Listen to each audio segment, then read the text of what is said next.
Well, bore da bland, how are you? I haven't shared a book for a little while now. So today's is about a little girl and her name is Katie Morag.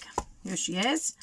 And she lives on an island. I'm going to just take this dust cover off. And Dosbarth Enfys, we live in Wales. And we are part of Great Britain, which is also an island, which means it's surrounded by water. Now, Katie Morag lives on quite a small Scottish island, and they have to have everything brought in from the mainland by boat. How exciting is that? But I think I might be a little bit impatient waiting for things as well. So here's Katie Morag, and her mum and dad have got the post office in the shop. And one day she's got a very, very important job to do. Now, we've been doing lots of work about the Jolly Postman and the round he goes on and all the different people he meets. And this one is a similar kind of job that she's got to do. So this is actually a map of the Isle of Struay where she lives. So you've got High Farm. I think I might know why it's called High Farm, because can you see it's much higher than all the other houses. You've got the Holiday House. Now this is where people that go on holidays to the Isle of Struay, they go and stay here. The Lady Artist's house. So what do you think she does?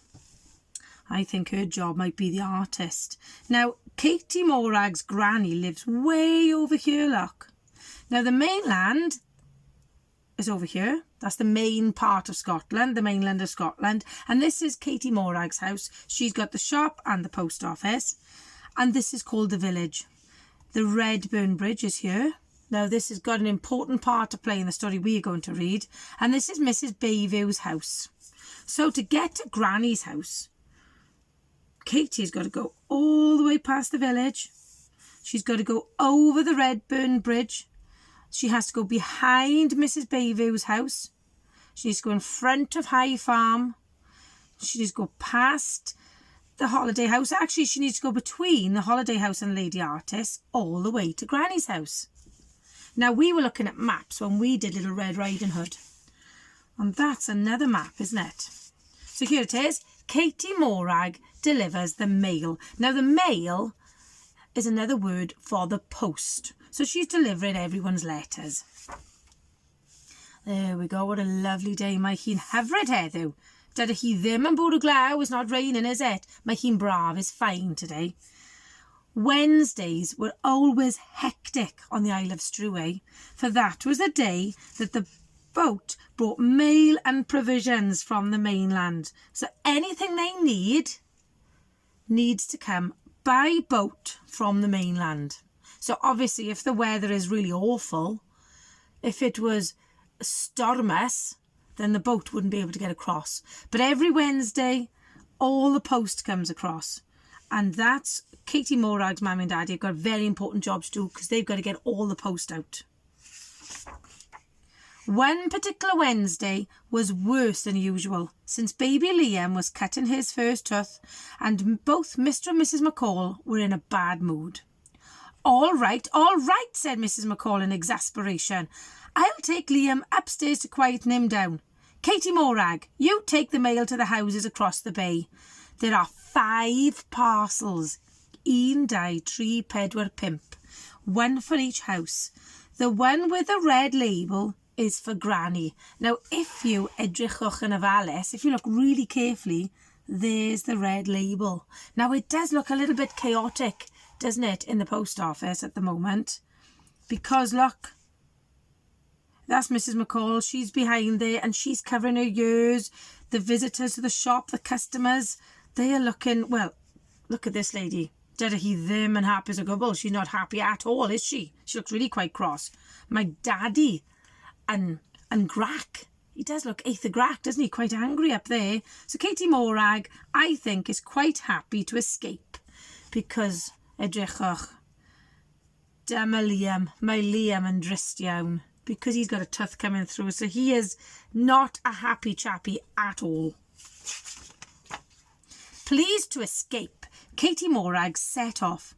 She loved any excuse to visit her granny, who lived all alone in the very last house on the other side of the bay. But it was a hot day, and Katie Morag had just stopped for a moment to paddle in a pool beneath the Redburn Bridge, when suddenly, splash!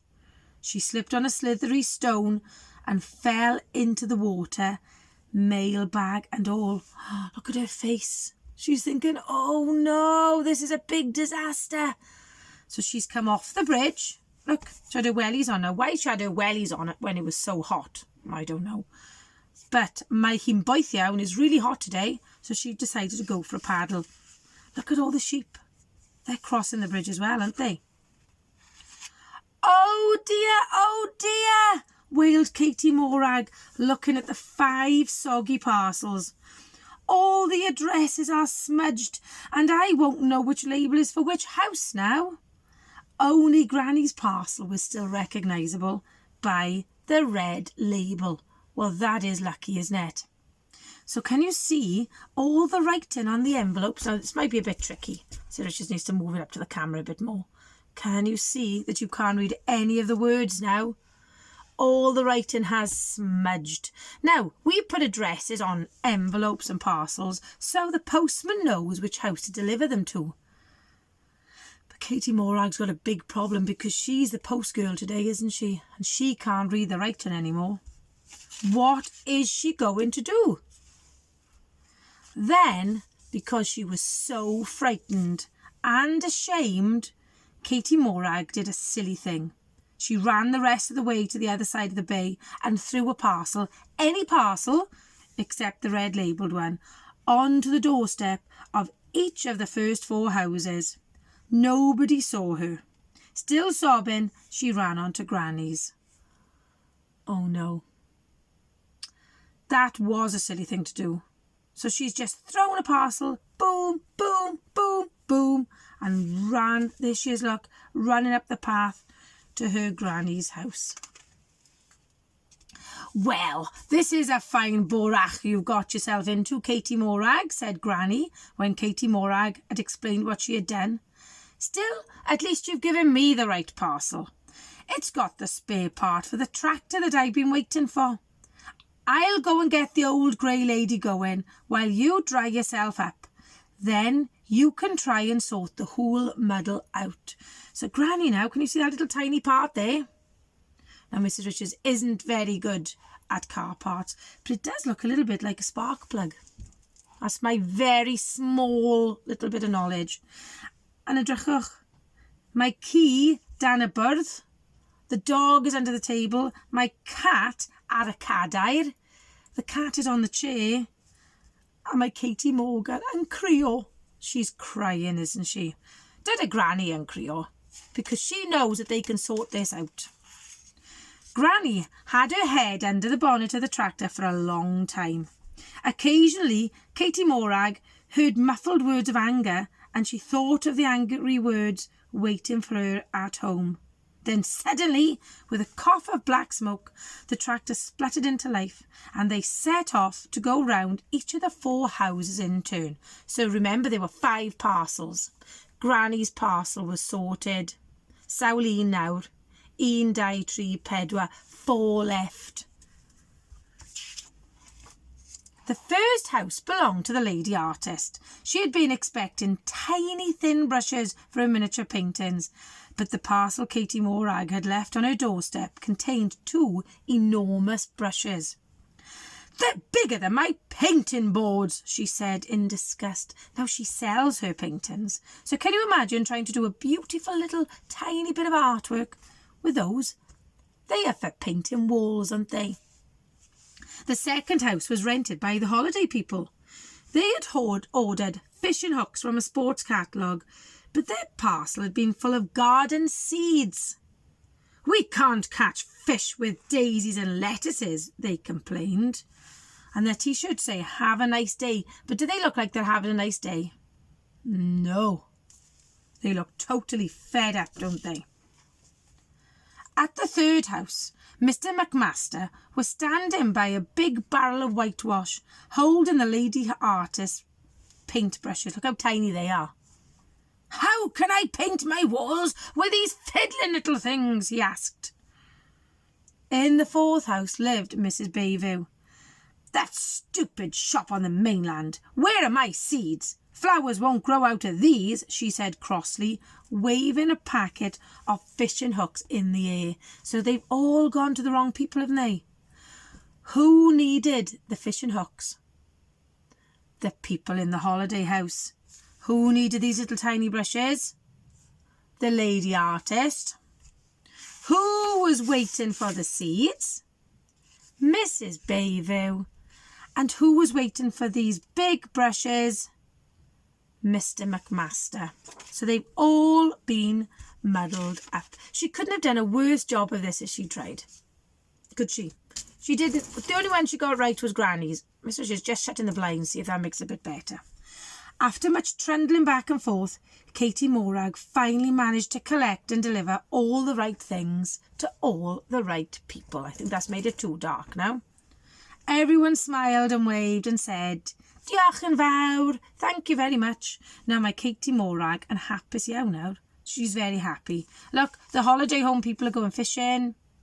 The lady artist is cracking on with her bit of artwork. Mr. McMaster is finally able to paint the side of the house.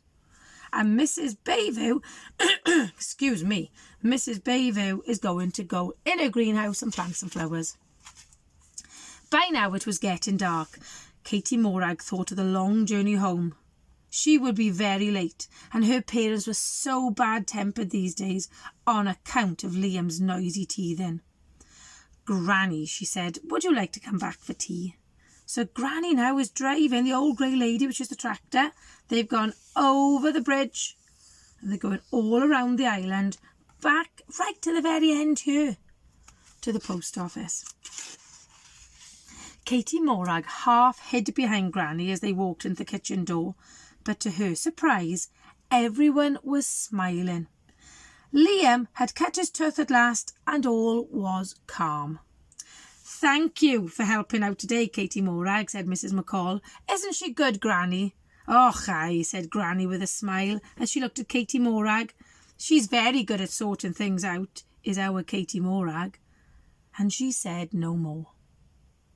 So Mummy and Daddy don't need to know about all the problems now, do they? Because it's all been sorted. Katie Morag sorted it all out with Granny's help. And we all need a little bit of help off somebody sometimes, don't we?